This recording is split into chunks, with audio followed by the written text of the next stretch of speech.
Yo, this is Steve Bloom, and you're watching Moana Nui Podcast. We'll be starting soon. Don't go anywhere. I'm Veronica Taylor. I'm from myself and Ash Ketchum. I just want to say, Moana Nui, I choose you!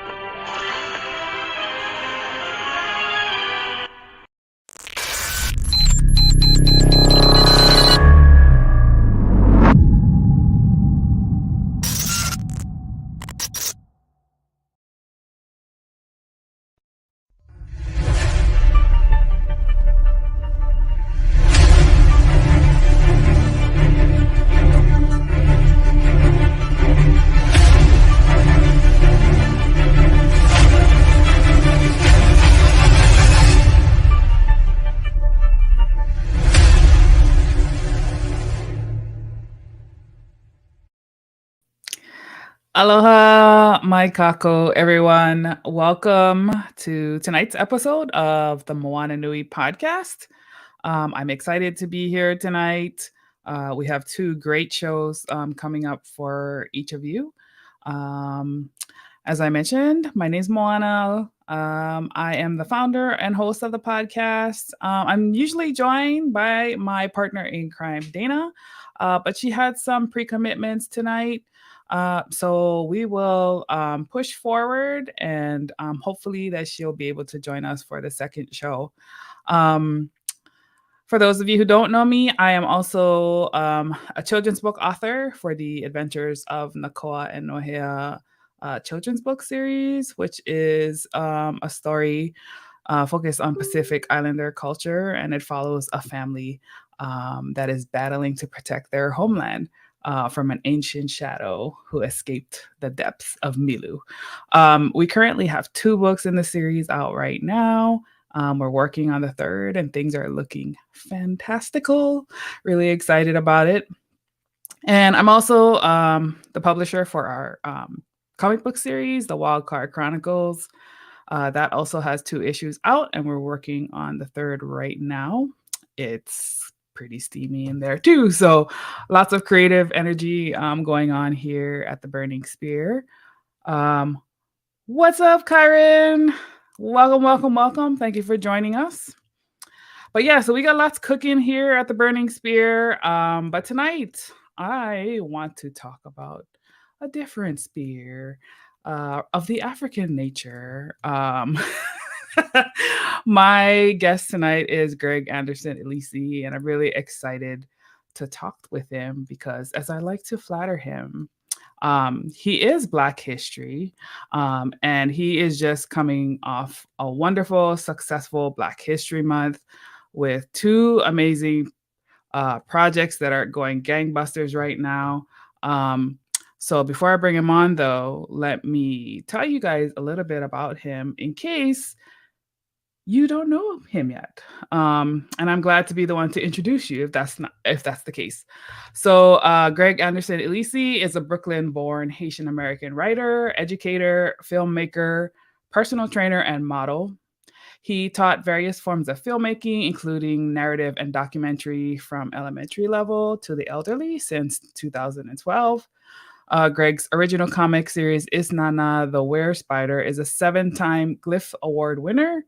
And his other work includes The Gentleman, Darkness of the Void, and Marassa, both published by Evoluzione Publishing. OneNation Stronghold, published by 133 Art Publishing, and of course his work on the Lion Forge graphic novel Puerto Rico Strong. Tonight, we're going to get to learn more about his newest project called Dreamer, that he did in collaboration with Akim Aliu, as well as his current project live right now on Kickstarter, Isnana Drums of Ogoun. So, with all that said, let's bring him on. What's up? What up? What up? How you doing? I'm doing good. I'm excited. We were able to reschedule since you were in the middle of a pretty busy week last month, right after the launch of the book. So thanks so much for coming on and giving us some of your time so that we can catch up and see what you've all been working on since the last time we had you on the show. Awesome. Yeah, apologies for the last time. It was madness, but Good madness. so glad we was able to reschedule. Thanks, Kyron. He is. He'll be doing the thirst traps, y'all. If you don't follow Greg, make sure you do because he drops them once in a while. He's gonna try and act shy, but he know what he's doing. It's all Photoshop. Thanks, Yanni. Oh my gosh. I was just about to say something, Kyron. I'll be like, yeah, no guns tonight. No guns, y'all. Well, not we can bring the guns, but not the guns. Thank you, JD. Appreciate it. Nice to meet you. Yeah, JD is one of our good and faithful. So folks in the comments, feel free to drop questions too. I always have, stuff that I want to talk about, but we definitely want to keep you guys engaged in the conversation and give you guys a chance to get to know Greg a little bit better too. But so as I was talking about at the beginning, you're just coming off the high of two very successful projects, Dreamer and Drums of Ogoun. And it's been so exciting to see a lot of success in our community. Our creatives have been working, especially our indies, at their craft for a very long time. And for anyone who has been in this, we all know that no success is an overnight success. So can you tell folks how long you've been writing and at what point in your career that you felt like things were about to change and level up? Well, I've been writing since the first grade. I always say that, which is facts. I still remember my teacher from the first grade, Miss Frontera. Just giving us white paper and sheets just to play around and go crazy. And I used to make these picture books with all these random stories, and I used to staple them, give it off to people and everything like that.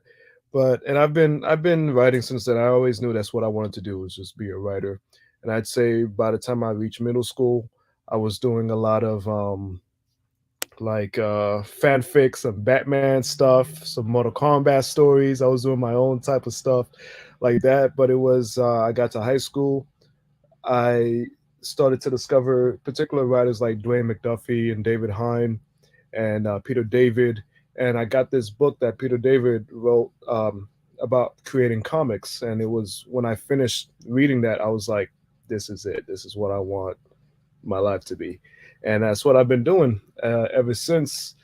But in terms of, I guess, the turning point, I'm always going to say the very first time I got my my first box of It's Not a Volume 1, because it was like I wasn't in an anthology maybe a couple of years before that, but finally getting like my first actual comic book in my hand was, I'd say, the monumental moment for me where I was just like, yo, this shit is really happening, So yeah, I'd say that for me. Oh, you're muted. Okay. See, look me at trying to do too many things. No, that's awesome. It's something special about like seeing your work for the first time, like especially if you're self-publishing, like all of the hard work that you put into it finally come to fruition. It's definitely a really special moment. And having followed your work over the last couple of years, I think the first time I saw you was at the Urban Action Showcase Really? in New York. Yeah, I think so. Um, I can definitely see like the evolution from the storytelling perspective, the character development, and even like the artists that you're working with. And for those who have not heard of it yet, his Kickstarter, Drums of Ogoun, Greg gave me the chance to pre-read it before he even put it on Kickstarter. And I knew this one was going to be successful. He like already smashed his goal. He's, I don't know, 30-40% over it. And it's no surprise to me. It's very deserving. And you know what? Let me grab the link. Let me make sure I appreciate that. Thank you. folks can see this, because I feel like it's a pretty magical connection between you and Sean, because Sean's been leveling up too. He's had recent success. Well, not recent success. He's been successful for a long time, but I think his platform is broadening now that he's doing Bishop War College Marvel. And he was attached to a Luke Cage book initially. Right. They scrapped that, but I'm so freaking proud of him, especially because I've been a fan of his for years, and I've always wondered, how is he not in the mainstream? How is it that they haven't found him yet? But luckily, at the same time, I was glad they did it, because I was able to lock him down for this project, and then that's when he started getting those big gigs. So I'm just like, whoo, I got lucky. I got real lucky right before, But I'm so freaking excited and proud of him. It's like seeing him, I guess, in the big leagues, as we call it. That's dope. Yeah, I'm really excited. And for him to be working on Bishop specifically, like, I think we can all agree that Bishop needs more love. And actually produced by Black folks, because I feel that there's been a lot of these mainstream characters, these Black characters that unfortunately never been touched by Black creators. So I think it's about time that we're finally getting there, so we can get some aspects of authenticity in there, For sure. Yeah, that definitely makes it even more special, because we'll need the watered down version. Okay.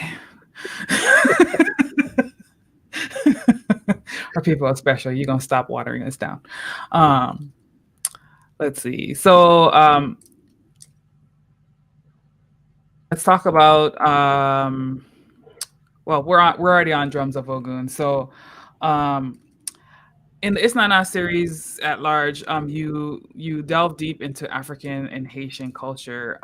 What does your research process look like? I know, that's obviously your authenticity, so I know you bring a lot of your own knowledge to that, but are there other things that you do to kind of help you expand your work?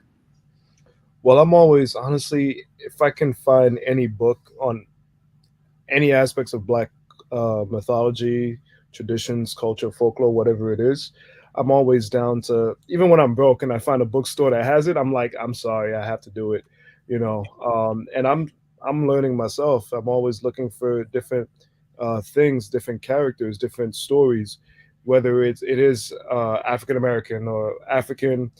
Even started discovering some Black figures from South America, places that may not even be the first thing you think about when it comes to aspects of Blackness or Black culture and stuff like that. But it's everywhere, even if you want to call, what you call him, Yasuke, the Black Samurai, that's at this point, he is a part of, Black culture, and I could even, if I wanted to, draw him in, into the mythologies that I've been crafting with this Nana.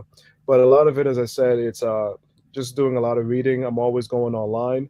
One of my favorite things to even do is, if there's an artist I'm interested in, I'll probably ask them, hey, what's your background? Is there any figures or folklore that you're aware of, or your parents or family might be aware of? Like, same thing I did with David Brain, where we did Ballads of Rawhead and John Henry.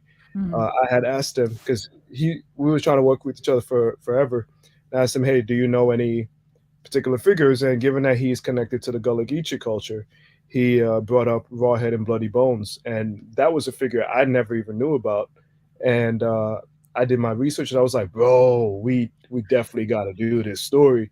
And so that was something where it's like I get to learn and also introduce other people to it as well, which is essentially what I want with this series. It's hopefully entice people enough for them to do their own research on who are these Black figures that's out there, because we have like firsthand knowledge of like all the Greek gods and European fairy tales, Right. but it's like we got to go the extra mile to even be introduced to a lot of these Black gods and deities and heroes from various cultures. So I want to be one of the people out there who's trying to change that narrative. Yeah, for sure. I feel very similarly to, even like with my own culture as well. Like when I'm creating for my series, Pacific Islander is even smaller, because there are like a lot of oral traditions that, when they tried to outlaw language, then a lot of that stuff got lost. And so now it's like, I don't know if like, do you face this too, where do you ever worry about like accuracy and like in the storytelling? Because I know, especially for people who come out of that, it's their part of their culture, that's obviously really important to them. Is that something that you kind of struggle with too? I'd say it depends on who the figure is, Mhm. honestly, because I'll use a bit of a story. Before I was working on this Nana, I was working on another figure. His name was Jeremy Tableau. He actually shows up in volume 2 of his Nana. He's like a bit of an antagonist. So he was like the previous character I wanted to develop into a comic, and he was more attached to like the voodoo traditions and belief system and Mm. stuff like that. And there's a particular figure that, upon doing my own research, which I thought was like, I was doing my shit. I was doing it. And I remember me and the artist at the time, we was doing designs and everything like that. And then I posted some of the images of that figure in like a Facebook group, a voodoo Facebook group. And they were like, why would you depict this person this way? Mm. And it offended a couple of folks. And for me, I was just like, I thought I did enough research where, this made sense. And when I reached out to a friend who is in the culture, he was just like, I actually understand, um, you know, from your research how this character was depicted, but there are still people who worship this person. So they Mhm. might be looking at it as worshipers while you're looking at it as like an outsider. So that's two completely different things. Mhm. And so for me, when I realized that, I was just like, oh crap, because I'm not trying to offend anybody. This isn't my, even though I have big love and respect for the culture and the belief system, I'm not initiated. I'm not a part of that. So I'm not trying to hurt anybody or offend anybody. So I was just like, okay. So since then, I've always tried my best to even try to find people who may be in certain other cultures and be like, hey, do you know anything about this? But at the same time, trying to find, all right, who are the figures who are actually out there and who are being worshipped versus this is an actual folklore character where I can actually play around with, Right. and so from there it's like just trying to honor a lot of these characters, these figures, with like total respect. And when it comes to adapting certain things, like I think there's one particular folklore character in the Haitian folk called Timalis, who's like a trickster troublemaker. Mm. And from my own understanding, is not some type of deity, or it's just like small trickster characters for fun. So with that character, I was able to mess around and just have fun with it. And so far, I haven't gotten any backlash. Especially for my people, they was just like, "Oh my god, I can't believe you brought them into the story." So I was just like, "Okay, I guess I did all right." But it's generally just also just trying to find a lot of the stories where you can keep their voice, and trying to honor that voice, as opposed to doing something like American Horror Story where they totally bastardize the voodoo religion with that. You know. Yeah, they probably didn't do their research and they didn't have the right people consulting on that project for sure. I don't know. I think there's a whole story about that, of them trying to, apparently, allegedly, they Allegedly. did, they did have consultants for that season, and they allegedly did their research.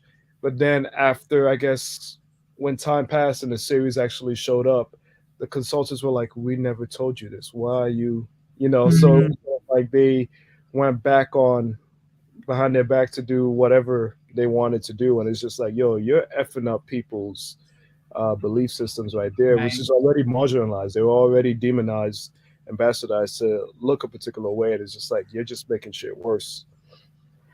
Yeah, it's almost like they just wanted to do the whole, check the box thing, and we're gonna do our own stuff anyway. That's true. It's interesting the way that stuff plays out, but I don't know I don't know what they think they're winning. Sometimes I'm like, the real people know what's up. So, um, but yeah, I feel like it's funny because I feel like a lot of the indigenous cultures have their tricksters, and it does tend to be like the safe stuff to play with because everybody likes a good trickster.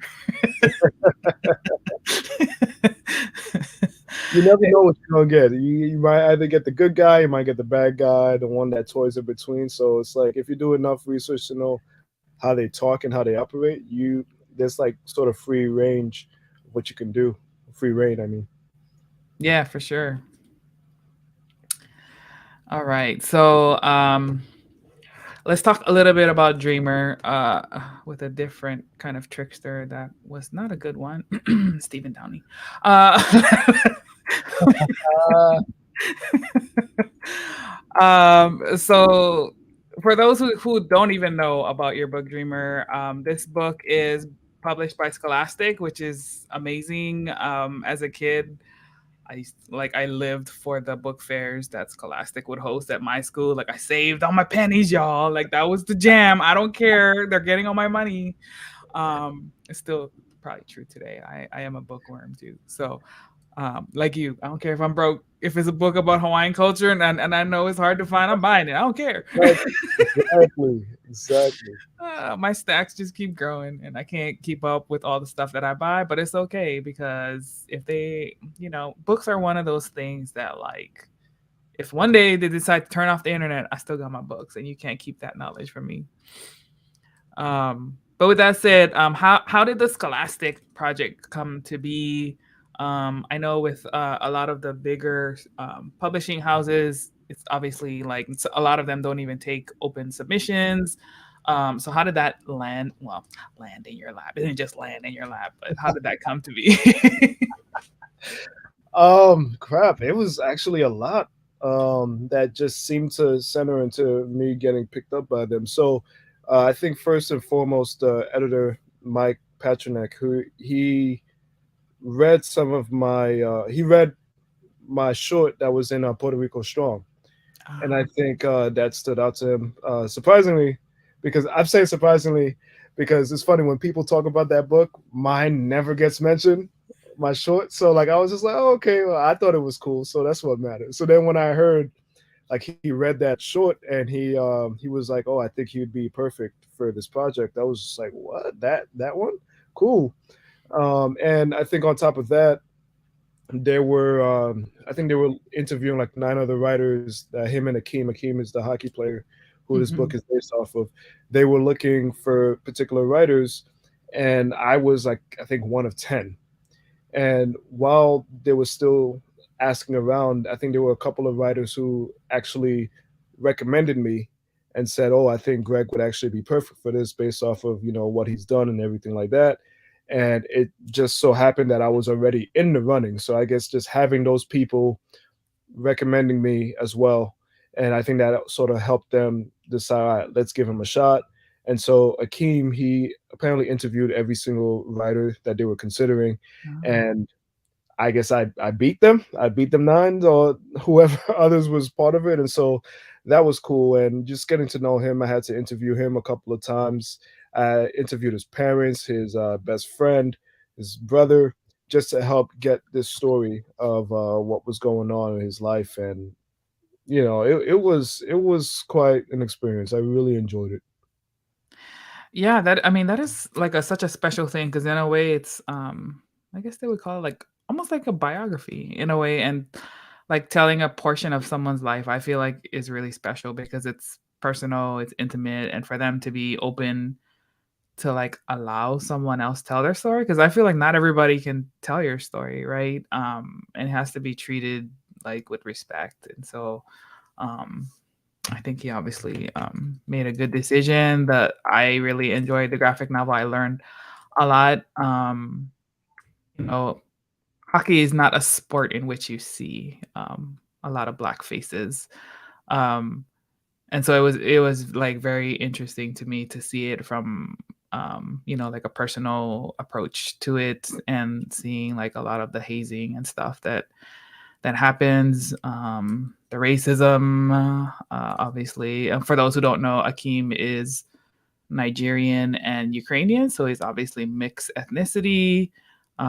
So he has the challenges of that, in addition to like playing hockey. I think he obviously played in Canada. Did he play in the US too? Yeah. Yeah, so it's like, so many complexities that he's facing, in addition to just like his ancestral ties. Yeah. Um, And which a lot of bullying, stuff like that. And I actually learned about a situation that had happened, that's not in the book, and I was like, Akeem, why did you not freaking tell me about this, dude? So we're trying to work on a reprint that will include it, but essentially it's another wild, crazy racist situation with a trainer who um, dressed up as Akeem for Halloween in blackface. And Akeem actually thought he told me about this, but I was like, bro, you did not tell me about this story. And then I found an article about it like a day or two before our tour, and I was like, what the hell was this article when I was researching you, dude? right. But yeah, there's a whole bunch of stuff that he went through, even stuff that I don't know if he blocked out or he just didn't remember at the moment when we were writing the story. But it's like, yo, this guy went through a lot, and just thinking about the fact of he's most likely not the only one, Yeah. because hockey is literally is 5% black people, Hmm. or like less than that probably, because I think it's 95% white people. So the percentage of people of color is very low, and I think he's gotten so many messages from people who play hockey who have experienced the same thing. So he's sort of Yeah. like a hero, and he's just the first one, unfortunately, to expose a lot of the stuff that goes on in the hockey league, despite the fact that they like to preach that diversity in hockey is for everyone and stuff like Huh. that. But in practice, in reality, it's not. That's not quite it. Right. I mean, it's easy for those who come out of the majority to say that, it's for everyone. Not really. Not if you're on the other side experiencing it from the other way. Right. We see that not just in hockey, like in the workplace and everyday life. Empathy is something that is in shortage for some people, because they've never had to like think about living life in another person's skin, right? Like it's not being black and being a person of color is not something you can blackface or mask. Like it it is what it is. Um and it's just one of those areas where like it just ah it man, it drives me crazy when people, like take that stuff for granted. Um Yeah. So I applaud Akeem for, his bravery in telling this story, because it's based on real life people. So I can only imagine the backlash he got from, certain parts, certain communities, about this story too. Oh yeah, I think he welcomes it. I've talked to him about that. He was like, I don't care.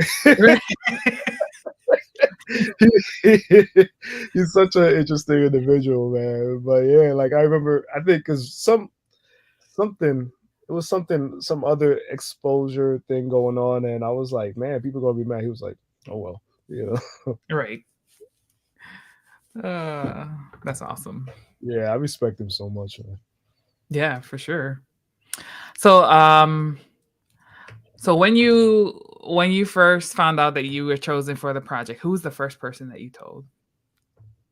Um, I don't remember. Could have been my partner. Could have been my mom's. That reminds me, I need to give her one of the comps. I've yet to Did even you give ever her. get this version? The island? No, y'all had so You many of should these. have requested for yourself. So apparently there was a situation where they actually sent out the comps to me because the first person I even knew got copies of the comps was Marcus Williams, who did the cover. Yeah. He hit me up. He was like, "Hey, did you get your comps?" I'm like, "What are you talking about?" And later, I think I eventually learned that they sent it to my agency. I think they thought, I don't know, that was my address or something, but my Mhm. agent got it. So they eventually had to send me to my place. But the first time I literally held the book was when I went to Scholastic when the book officially came out.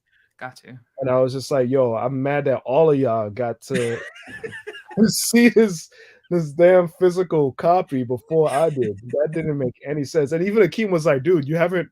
I was like, no, dude. Stop rubbing it in. Damn writer of this damn book. And I was like, what the hell? You need to get your hands on one because like it's not even colored. Like Oh, that's how whoa! I yeah, it's want not that. it, Yo, I never seen that. yeah, it's not colored. So I was like, oh, I wonder if like because the first couple pages are colored. And then I went in, I was like, oh, then it's black and white. I'm like, okay, they're probably not done yet. So Oh, it was yeah, done.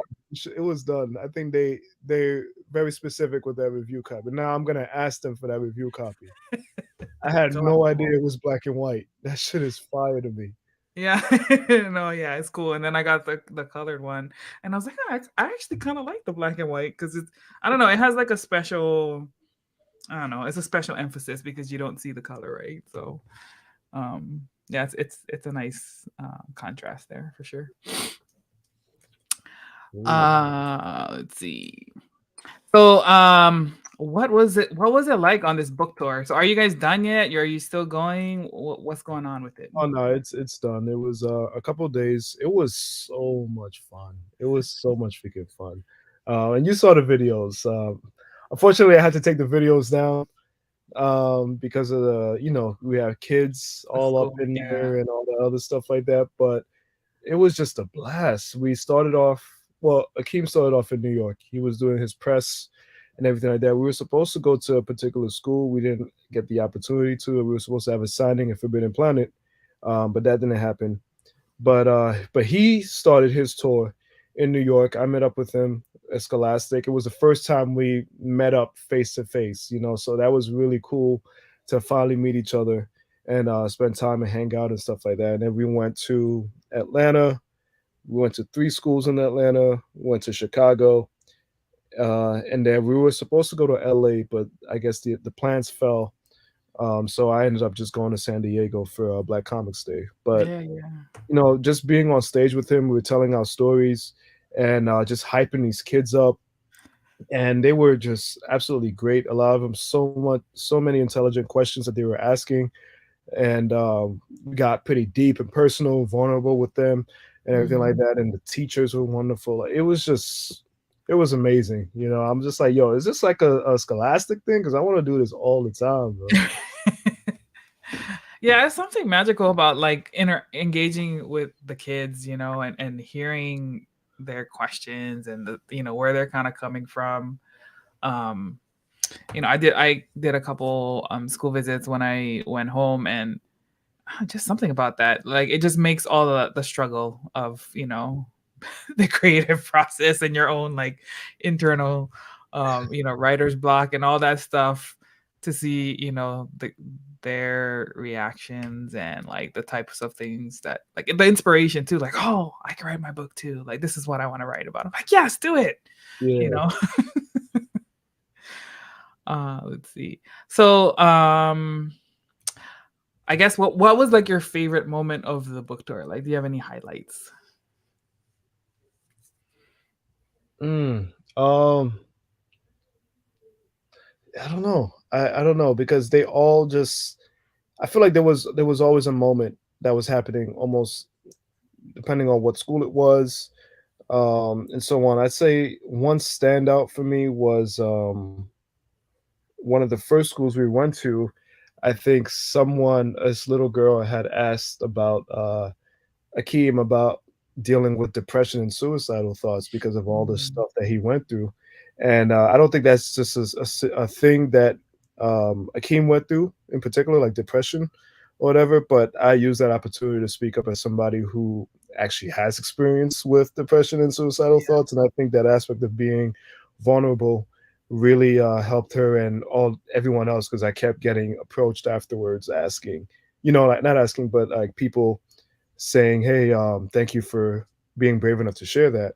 I'd say that, and also I think our last night of all of us together when we were in Chicago, Akeem and I, like, finding time to just hang out. We worked out together. We opened up about a lot of stuff, found out a lot of stuff about each other, and I think we never had too much of that opportunity to have like that heart to heart one-on-one and talking about making the book and our own personal lives. And so that was something I really, really took to. Yeah, that's special. It's this the human element, and it's interesting how like being vulnerable like really helps people to connect to you. Because I mean, even I remember when you did one video, can't remember when it was, but it was how you were being transparent about your own struggles, with depression and stuff, and you know, it's just interesting because you see people in a certain light and you see them as like strengths and inspirations, but then on the flip side, it's just as easily for them to be struggling, just as much as anyone else. And just like the human nature of that, and remembering that, like, hey, at the end of the day, like we all experience like the highs and the lows. And sometimes it's sad that the lows have to be the stuff that connects us, but you just never know like where those what kind of relationships or friendships can come out of that, or even like whose life you could be saving, like literally whose life you could literally be saving by just sharing your own struggle. And I don't know, it's like connecting to somebody, like, realizing and remembering that, like, hey, I'm not the only one struggling in this, other people are too. Maybe it's really not that bad. Maybe I'm just having, that brief episode. Hopefully it's just brief. And if it's not, please, guys, seek help. Reach out to somebody. You're never as alone as you think you are. Yep. It's a tough one. Yeah. So I think the one thing that, like, kind of the common theme that I see between these two projects is that both the protagonists, Isnana and Akeem, are digging deep to find their courage to fight back in the ways that make sense for them. What would be your advice to young people who could be struggling with bullying, racism, discrimination, and how can they fight back against it, or even seek out help if they need it? So I think a lot of times, especially when it comes to bullying, there's that whole not being a tattletale type of thing that goes on, or like feeling like you're a punk if you speak up. And unfortunately, if you don't speak up, nothing's going to be done, so my advice literally is to find some type of authority. If they don't believe you, just keep on asking around, keep talking, or whatever like that, because something needs to be done for sure with bullying. And if you know me, I hate bullies. I hate mean people. I hate any type of that energy, and so if I would have any type of child that would come up to me about anything like that, I would do my hardest to try to approach and be like, yo, what can we do? Something needs to be done. Do we need to talk to the parents or whatever like that? And unfortunately, sometimes the parents are the bullies themselves. So it's always like a tough thing, but it's always about just like trying to stand tall in who you are, trying to be proud of who you are, and just not take shit from people. And if you have to talk to a teacher, if you have to talk to a counselor, if you have to record the way somebody mistreats you and actually show proof of that, because sometimes people don't believe you until you have proof. Mm-hmm. Just got to do what you have to do, because sometimes it's really about exposing how fucked up people are. Because sometimes just saying it is not enough. You need to just expose them, get to the root of the problem, and try to nip it in the bud right there. I love it. I love it. Um, yes, that's great advice. Young ones, be mindful of your cameras, though. I'm just saying, it could be. I know, like, there's definitely a lot more tools available now. I think, like, back in our day, we ain't that old, but we ain't had none of cameras. People just get slapped in the face. You just get It became a story to tell, but no one actually saw it. You had to be there. Oh man, some folks just don't know. Oh man. But Let's see. I also want to add that I feel like a lot of adults need to be more mindful and more caring, because I feel like unfortunately there's some educators that just don't take it seriously until maybe some kid kills themselves, and it's like, oh my Right. God, it is just like, yo, how do you not see this person in the hallway just getting railed upon or teased the whole time? And I just feel like even if there was someone reaching out, and unfortunately I know how it feels to try to reach out to a kid who is going through something and they just don't want to talk about it, or they get very angry about it, but just showing that you're there is enough to, even one day, just that kid is just like, fuck it, I need somebody to talk to. Yeah, for sure. Um, and I think sometimes even with adults, like the ones that sometimes I can see them being bullies too, but I think, each the person who is doing the bullying, the offender or whatever, a lot of times they're struggling internally with their own stuff, and it really has nothing to do with the other person. But unfortunately, like, you feel the effects of that. You can't help but feel that. Yeah. And so, yeah, like I like what you said about, like, if you're telling one person and they're not hearing it, they're not helping, like, find somebody else. Like, don't let that be the thing that forces you to, like, continue to deal with this by yourself, because man, I know there's a lot to deal with in the school system, but this is it's just at a crazy point, the things that our kids have to deal with now, like if you think about school shootings and the traumas, of all of that kind of stuff. It makes me glad that I grew up in Hawaii, an isolated place. Although there's things I see now that is still not nothing compared to things here on the continent, but over time, just I don't know. I think the downside of some of the technologies that it creates, it helps those who have that, like, those tendencies. It just gives them tools to do it worse. Um, but yeah, seeking out that help is really, really important for our young ones. So yeah, guys, I hope for those who are watching this and you have children, that you will share Greg's story with them. Let him be a positive role model and someone who your kids can really look up to, perhaps inspire. Through all of his work, he has a lot of different stories, and his work outside of his independent indie comics, and what he's doing with Scholastic. He's been working with children for a very long time, and so this is an area where he is really making a difference. So thank you on behalf of all of our next generations who are out here and really need some good folks to look up to. Appreciate it. Yeah, for sure. So I'm gonna pause here and, like, I know there's folks in the audience. So if you guys have questions, like, feel free to drop them and we'll have Greg talk about them. And while we're doing that, I will pull up his Kickstarter that is currently live now. We have 5 more days, looks like. Yeah. And it's going fabulous. I just want you guys to see some of this magic right here, because I am freaking excited. I have the digital copy, but I can't wait to get the physical, because I needs to put my hands on some comics. Let's see. Let me see if I can share the screen. Boom. Awesome. All right. So, let's see. What are some things that people can get in this Kickstarter? So if you keep scrolling, you can get this book.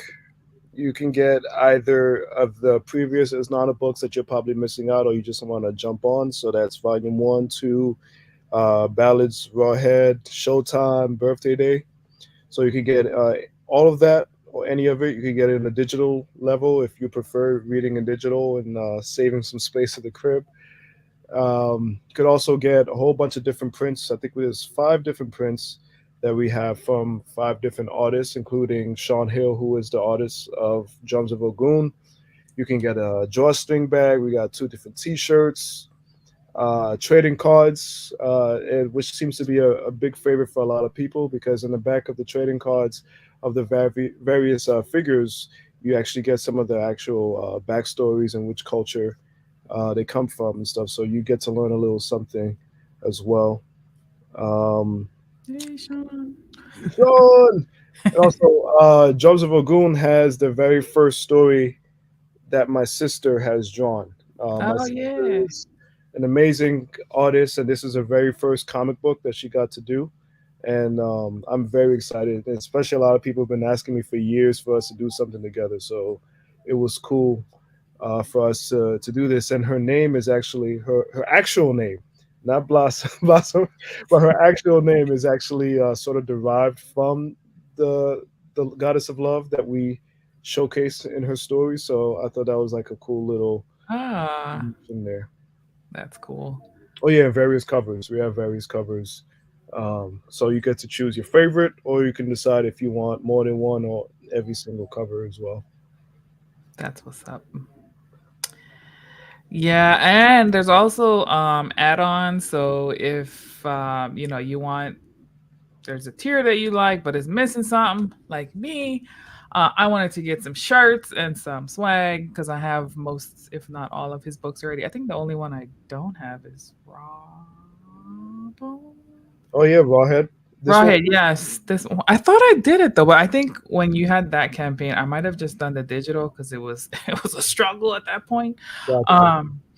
But yeah, I think that's the only one I don't have. Even like Sean Black and White's like, come Yeah. on. So that reminds me. Yeah, we're doing a black and white edition as well. So when before we got the colors out, we've had a lot of people who's just like, "Yo, please tell me this book is going to be in black and white." So I was like, "All right, I'll do a black and white edition," especially for the Sean Hill fans who want everything he does. And we also have a coloring book that we're doing. I forgot to mention that. Oh yeah, that's right. Yeah, because given that how intense this book is, and I know a lot of kids love Isnana, I'm pretty sure there's going to be some parents who might feel a little iffy who are also fans. So I was like, let me make a coloring book for the young kids where Isnana is dealing with Halakanyana, who is a trickster as well from African culture, and he's just erasing colors from these various realms of Black mythologies and folklore and traditions. And so Oh, how you as cool. the reader have to go, there you go, you have to go into the realms and add your own colors. And also, even if you're not a kid, you get to have some fun and test out your own coloring skills. There's a lot of people who want to be colorists in comic books, so you'll be able to do that. I'll be able to send that both digital and physical as well. Oh my gosh, this is so cool. Yeah, I'm just looking at it. It's giving me ideas. I see portals, and I use portals in my book too. So, there you go. Ryan is making some dope stuff right now. Awesome. So it looks like we have one question from the audience. From Lani Kyrie. Hopefully, I'm saying that right. Sorry if I'm not. Would you or have you already write a story about your life and experiences? So I feel like a lot of stuff that I've written, there's moments that I actually do take from my life. Um, I don't know about one directly about myself, like some type of memoir or anything. I'll probably wait till I'm older, experience a couple more trials and tribulations and stuff like that. But I'd say one thing for me as a writer, there will be moments where I just take from something and I'll put it into one of my stories. And it's always nice sometimes when I hear some people like, yo, that scene really stood out to me. I'm just like, yeah, because that actually happened. But that, yeah, I'd say a form of writing is always implementing something about yourself, even though some personality trait or somebody that you know. So that's my way of putting my life and experiences into my work. Oh yeah, this is drawstring bag. Yep. Drawstring bag. There's t-shirts. I got mine. I'm excited. Can't wait to get it. Thanks for the question, Lonnie. Thank you, guys. We got the black and white joint. Yeah, that one has I call that the history of Isnana. Yeah. So you see a whole bunch of the different artworks and from the different books that we've had, given that especially every book has a different artist. And oh yeah, I forgot. We also have a tier where you get to I guess get other books from Black comic creators who also do stuff on the different African culture, generally like voodoo and stuff like that. So I wanted to try to get some people who are actually Black and do their own research and stuff like that. Oh, it's Janae. Hey, sis.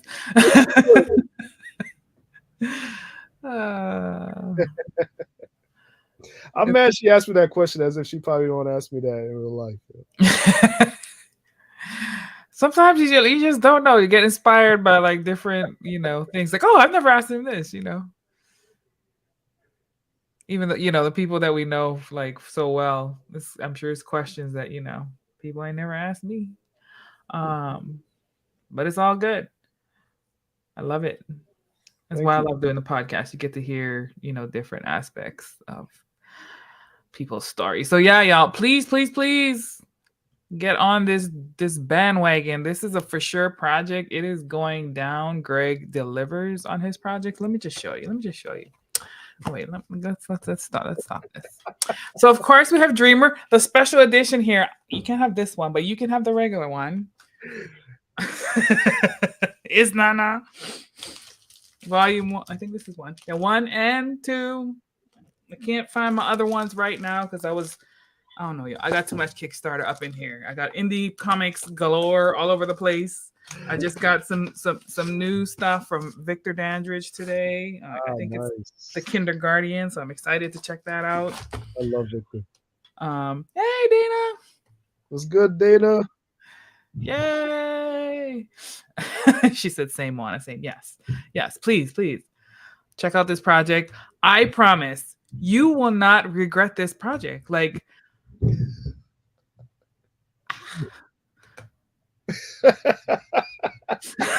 well, thank you. I've been very, very happy of the reception that is gotten, especially from people that I know could be very particular about certain stories. So like the fact that some of them had liked this, I was like, oh my god, all right, cool. I'm happy about that. It's a deep story. Even though some people won't see it on the surface, but when I read stuff, I always look into like I guess it's part of our Hawaiian nature. Like there's always the hidden meanings behind things. And I remember like after I first read it and I was talking to Greg and I was like, oh my God, this is like the feeling that I got from, like it's just so much things coming at you every single day. That's what the damn monsters are, like, it's a struggle. It's like, I'm trying not to be that person, but you're pushing me.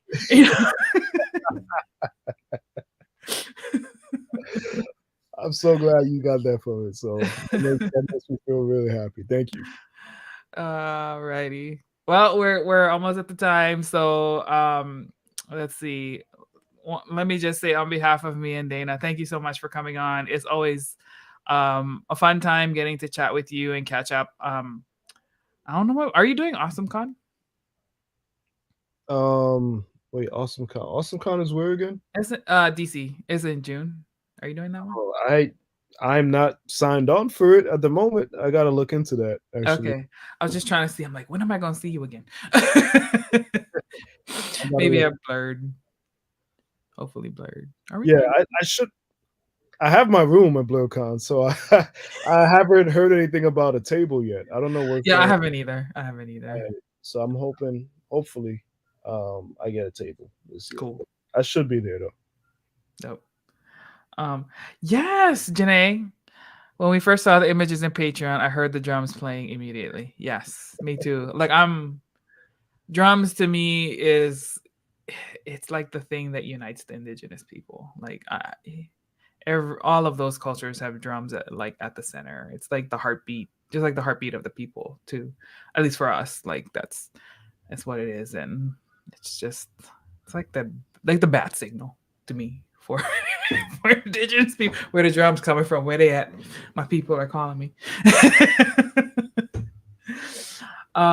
Yeah, so before we go though, for those who don't know yet, let people know where they can follow you. And you know what, let me also drop the link for Dreamers, so y'all can check that book out. It is on Amazon. I think that's the best place to get it, Greg, or do you guys have a site where people can get it directly from you so you can get more monies? I mean, I'm getting money through the royalties. If anyone, no matter where you get it, it's not too much, but it's something. It's something. But generally, you can get it off of Amazon, I guess, Scholastic's website or Kaepernick Publishing's website. Any big chain bookstore. I've yet to go into a bookstore to find it. It's just been time, but I want to go to like Barnes and Nobles and hopefully get a tear out of seeing my work there or something. But I know it's on there. You'll probably find it in Target, Walmart, any of those type of bookstores, and bookstores in general, I guess, should have the book. Awesome. And then what about your socials? Where can people connect with you online? Yeah, so as you see right there on the screen, if you're on Twitter, you can find me at Greg and Elysee. For Facebook, Greg A. Elysee. IG, Greg Day. That's DAE, where you will maybe once in a while see this so-called thirst trap that Moana was talking about.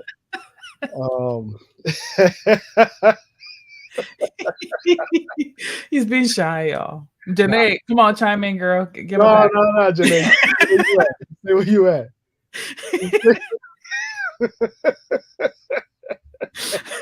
Thank you, Dana.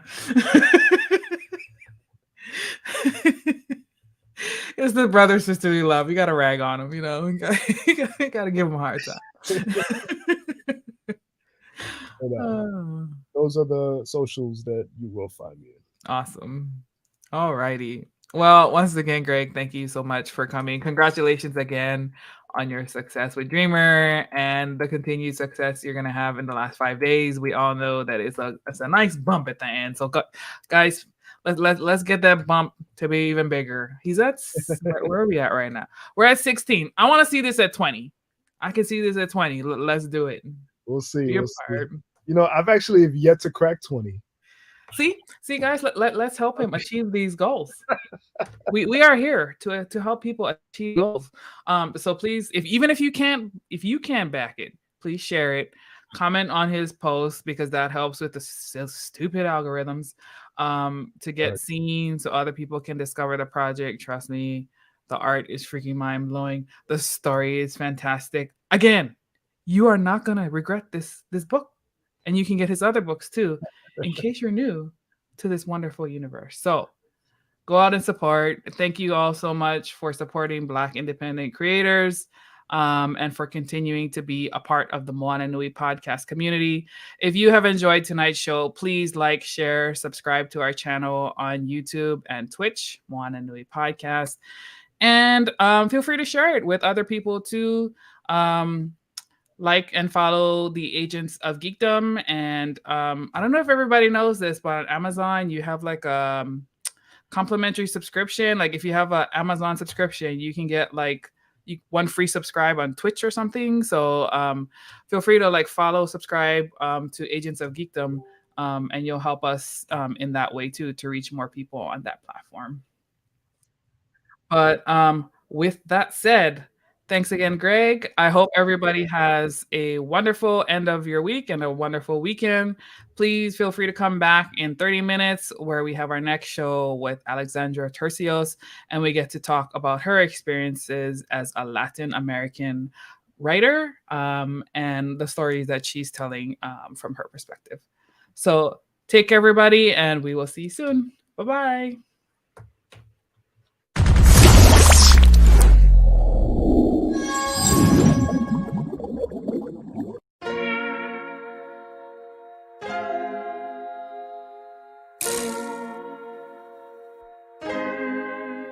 So many stories left to tell, even if we have to ourselves. Can't keep history on the shelf. If we won't tell it, we will. If this the land of the free, it was a freedom then, when they annexed Hawaii and called it Cedar Lands, without any type of payment and no signing off. Called themselves a republic in 1894. 1.2 million acres overtaken from the native Hawaiians. When they resisted, the West retaliated in violence and erasure. The Hawaiian language is banned as part of colonialism's plan to expand, yeah. Stuck between a rock and a hard place. Multiple bombings of Kaho'olawe as a part of their ongoing war with Asia. Used it as a place for target practice. No consent or compensation. Colonizers call for annexation. No regard for all the locals. School will never let you know. So many stories left to tell, even if we have to ourselves. Can't keep history on the shelf. If we won't tell it, we will. Too many stories left to tell, even if we have to ourselves. Can't keep history on the shelf. If we won't tell it, we will. We will. So if you put Hawaii in a perspective, well, Black and Asian history is interconnected. Considering the fight with the Pacific, then of course versus Asia, they was treated as a middleman for war, but didn't let the Western colorism run its course. Cause dark skin was a sign of dignity to core. The land was taken in the name of capitalism, when prior to it was an actual kingdom. Clap back at the system. Stuck between a rock and a hard place. Multiple bombings of Kaho'olawe as a part of their ongoing war with Asia. Used it as a place for target practice. No consent or compensation. Colonizers call for annexation. No regard for all the locals. School will never let you know. So many stories left to tell, even if we have to ourselves. Can't keep history on the shelf. If we won't tell it, we will. Too many stories left to tell, even if we have to ourselves. Can't keep history on the shelf. If we won't tell it, we will. So many stories left to tell, even if we have to ourselves. Can't keep history on the shelf. If we won't tell it, we will. Too many stories left to tell, even if we have to ourselves. Can't keep history on the shelf. If we won't tell it, we will. We will.